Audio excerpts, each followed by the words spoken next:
काही विधानं समोर येत आहेत. सुरुवातीला छत्रपती शिवाजी महाराजांवरचं वादग्रस्त विधान होतं. आता डॉक्टर बाबासाहेब आंबेडकरांवरती देखील वादग्रस्त विधान समोर आलेलं आहे. काय नक्की राहुल सोलापूरकरांवरती कारवाई होणार आहे? नाही, मी त्या दिवशी साताऱ्यात जे माझं म्हणजे स्टेटमेंट किंवा दिलं होतं, माझं तर मत असं आहे की हे मुद्दामून म्हणजे महाराष्ट्र अशांत करण्याचा प्रयत्न चालला आहे का हे बघितलं पाहिजे. एकीकडं छत्रपती शिवाजी महाराज, त्याच्यानंतर डॉक्टर बाबासाहेब आंबेडकर, आता एखाद्या दिवस उद्या महात्मा फुलेंवर काहीतरी येईल आणि कुणावर काहीतरी येईल. मग असं हे जे आहे हे मुद्दामून राज्यामध्ये अशांतता काही मार्गानं पसरवायची का, हा प्रयत्न चालला आहे का हे, आणि हे सरकारनं कार्यवाही तर केलीच पाहिजे. आणि माझं तर मत असं आहे की एकदा उदाहरण घडलं पाहिजे कायद्याचं. कारण काही लोकांना जोपर्यंत एखादं उदाहरण घडत नाही तोपर्यंत इतरांना त्याचे ज्याला आपण जरब म्हणतो ती बसत नाही, भीती बसत नाही. तर हे महापुरुषांवर वक्तव्य करणं हे सोपं नाही आणि ते खपवून घेतलं जाणार नाही. हे 100% शासनानं म्हणजे कायद्याचा जे काय असेल ते वापर करून केलं पाहिजे. खरं तर यासाठी काही विशेष कायदा तयार नाही, कायदा झाला पाहिजे, कायदा होऊ दे. पण माझं म्हणणं आहे, आज ज्या काही घटना घडतात ह्यात आत्ताचा जो कायदा आपल्याकडे आहे त्या कायद्यामध्ये जी कडक शिक्षा करता येईल ती केली पाहिजे. आणि मला खात्री आहे की मुख्यमंत्री महोदय याच्यावर योग्य विचार करून या बाबतीमध्ये हे जे प्रकार घडतात हे कायमचे थांबण्यासाठी योग्य ती कार्यवाही गृह विभागाच्या माध्यमातून करते. राजे, खरं तर याच्यामध्ये असा आहे की विरोधक असा आरोप करत आहेत की हे भाजपचे आहेत, भाजपच्या प्रचारात होते आणि हे जाणीवपूर्वक असं करतात. असं काय नाही बघा, ते कलाकार आहेत. आता कलाकार एखादा कुठल्या प्रचारात आला की तो त्या पक्षाचा होतो असं म्हणू शकत नाही.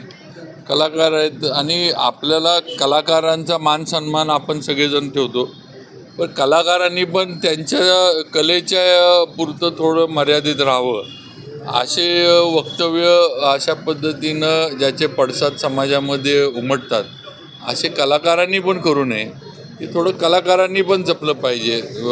मग त्यांना जसं राजकारण्यांनी काय बोललं कलाकारांना जसं वाईट वाटतं तसं आज तुम्ही जे बोलला, आज राहुल सोलापूरकर जे बोलले हे शिवप्रेमींना पण आणि डॉक्टर बाबासाहेब आंबेडकरांच्यावर प्रेम करणाऱ्या जनतेला पण त्याचं दुःख झालं. मग कलाकारांनी पण काही गोष्टी पाळल्या पाहिजेत. भेट घ्यायला सर काही नाही, साहेबांनी मला वाटते स्टेटमेंट पण दिलं त्याच्यावर, किंवा माझं त्यांनी काय तर अभिनंदन केलं होतं आणि मी येऊन जातो. भेट घेण्यामध्ये काही चुकीचं नाही. आज त्यात काय ठाकरे गट त्यावरून टीका करताय. आता ठाकरे गटाला किंवा विरोधकांना टीका करण्याशिवाय दुसरा पर्याय राहिला नाही. आता इलेक्शन झाले, एवढं मोठं म्हणजे बहुमत मिळालं, त्यानंतर EVMवर सगळं सुरू झालं, EVMमुळे झालं. आता दिल्लीचा निकाल झाला, अजून दिल्लीच्या निकालावरनं आम्ही वाट बघत होतो की EVMचा विषय येतोय का, पण आला नाही. आता मग दुसरं आता काम काय, त्यांना काम काहीच नाही. लोकांनी नाकारले, जनतेनं नाकारले आणि टीका करण्याशिवाय आता त्यांना पर्याय नाही. ही त्यांची परिस्थिती झाली आहे. त्यामुळं त्यात काही म्हणजे फार काही त्यांची टीका मनावर घेतली पाहिजे किंवा त्याच्यातनं काही राज्याचं भलं होणार आहे असली काही टीका नाही.